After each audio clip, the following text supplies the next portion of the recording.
Hello and welcome friends to our YouTube channel. आज हम लोग आप लोगों के लिए सामाजिक विज्ञान का सब्जेक्ट लेके आए हैं और आज का जो है वो है 5वां पार्ट फ्रेंड्स। इससे पहले जो है 4 और पार्ट डल चुके हैं, आप प्लेलिस्ट से जाके चेक कर सकते हैं। तो चलिए स्टार्ट करते हैं आज का वीडियो। स्टार्ट करने से पहले अगर आप इस चैनल पर नए हैं तो चैनल को सब्सक्राइब कीजिए, बेल आइकन दबाएँ जिससे कि आने वाले वीडियोज़ की नोटिफिकेशन आप लोगों को मिलती रहेगी।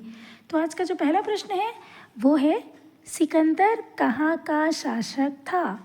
तो फ्रेंड्स आप यहाँ पर जो है चारों ऑप्शन पढ़ सकते हैं, मैं आप लोगों को सीधा करेक्ट आंसर बताऊंगी।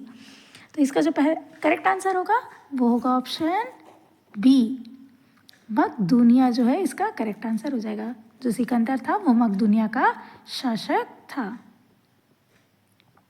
अगला प्रश्न है, सिकंदर एवं पोरस के बीच 326 ईसा पूर्वी का युद्ध किस नाम से जाना जाता है?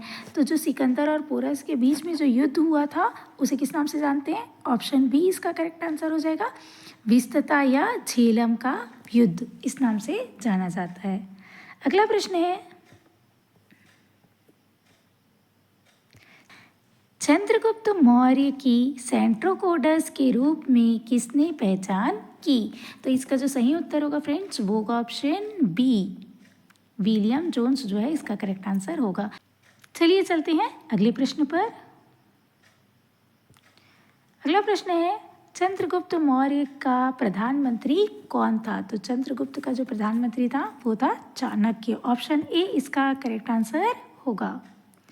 अगला प्रश्न है, चंद्रगुप्त मौर्य ने नंद वंश के किस शासक को समाप्त कर मौर्य वंश की स्थापना की थी? तो ये कौन था? ऑप्शन डी इसका करेक्ट आंसर हो जाएगा, धनानंद। अगला प्रश्न है,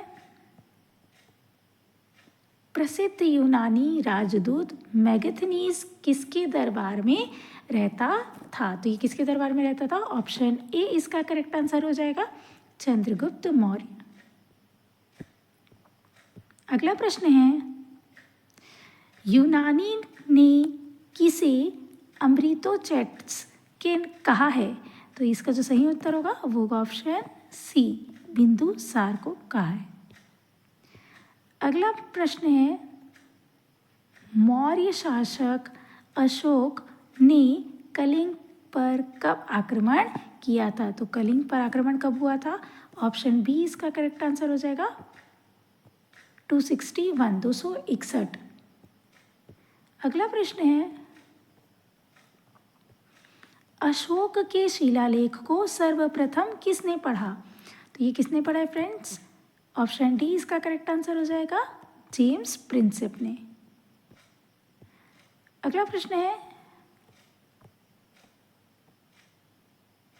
अशोक के किस शिलालेख में उसकी कलिंग विजय का वर्णन है? तो इसका जो सही उत्तर होगा वो होगा ऑप्शन डी, 13वें।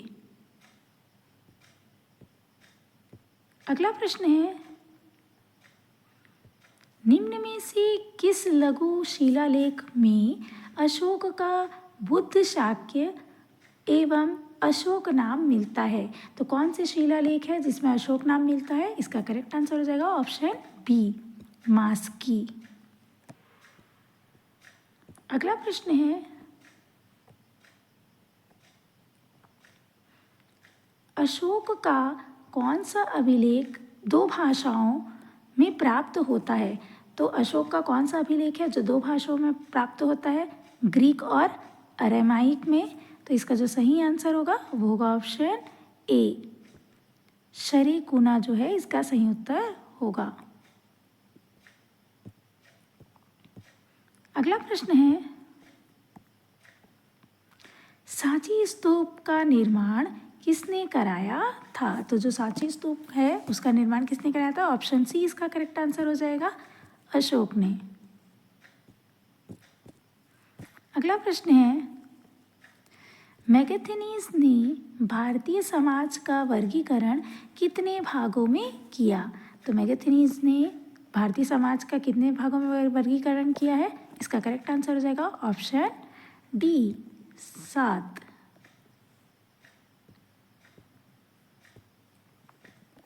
अगला प्रश्न है, किस मौर्य शासक ने धम्म का प्रतिपादन किया था?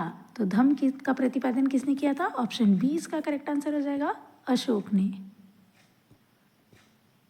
अगला प्रश्न है, मौर्य में विशिष्ट किसे कहा जाता था? तो किसे कहा जाता था? ऑप्शन सी इसका करेक्ट आंसर हो जाएगा, निःशुल्क श्रम को। अगला प्रश्न है, निम्नलिखित में से किस शासक ने अश्वमेध यज्ञ कराया था? तो इसका जो सही उत्तर होगा वो होगा ऑप्शन सी, पुष्यमित्र शुंग ने कराया था। अगला प्रश्न है, प्रसिद्ध व्याकरणाचार्य पतंजलि किसके समकालीन थे? तो ये किसके समकालीन थे? ऑप्शन बी इसका करेक्ट आंसर हो जाएगा, पुष्यमित्र शुंग के जो थे ये समकालीन थे। अगला प्रश्न है, शुंग वंश का संस्थापक कौन था?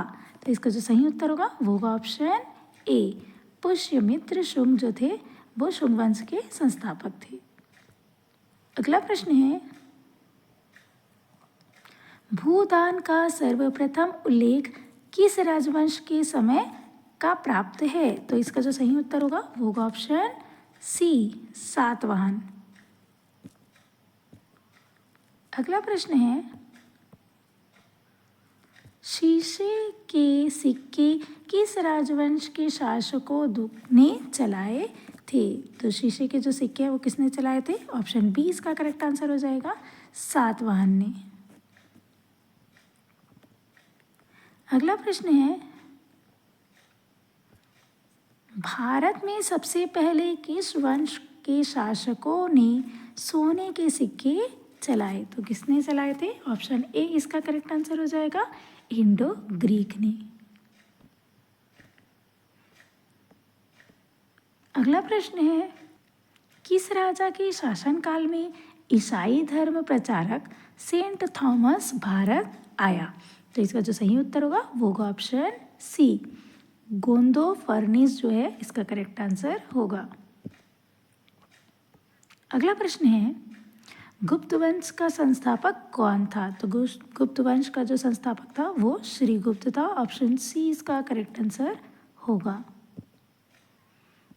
अगला प्रश्न है, गुप्त वंश के किस शासक ने सर्वप्रथम महाराजाधिराज की उपाधि धारण की? तो ये किसने की थी? ऑप्शन सी इसका करेक्ट आंसर हो जाएगा, चंद्रगुप्त प्रथम ने।